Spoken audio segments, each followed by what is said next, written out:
Hi, my name is Sasha and I am a candidate attorney at PPM Attorneys. Today I will be talking about certain aspects of POPIA, or the Protection of Personal Information Act.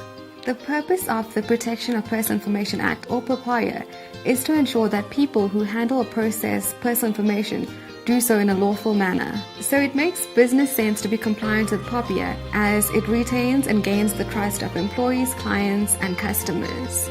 There are also heavy sanctions for non-compliance, so it pays to be on the right side of the law. Whether you are a small or large organization, you are responsible for how an individual's personal information is processed. This includes using the information, storing it, collecting it, and destroying it.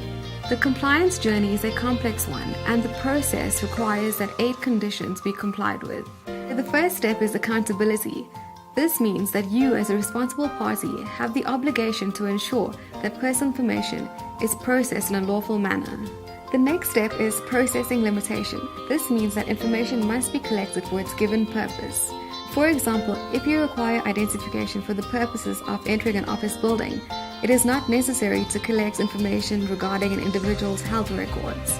A gym, however, would require an individual's health information to ensure that, in the case of an incident, you will be able to take the appropriate action. The next is purpose specification. This means that personal information must be collected for a specific purpose, and the individuals concerned must be made aware of this.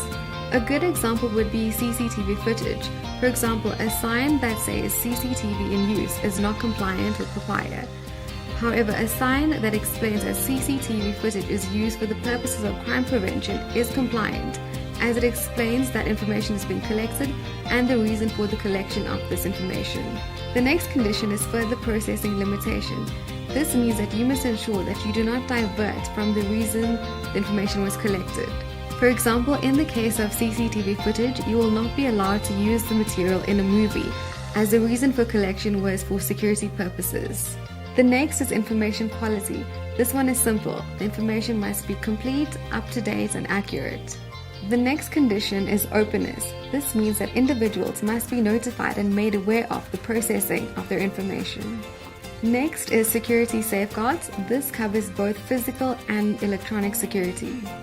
All reasonably foreseeable risks need to be identified, and the appropriate measures need to be taken. This includes physical fences, antivirus protection, firewalls, and training of staff, to mention a few. And finally, we have data subject participation. Here, individuals are the data subjects, and they have the right to access all their personal information that has been collected. They may also request for the information to be corrected or request for the removal of outdated or irrelevant information. The POPIA Act is quite complex, so if you require any further information, don't hesitate to contact us.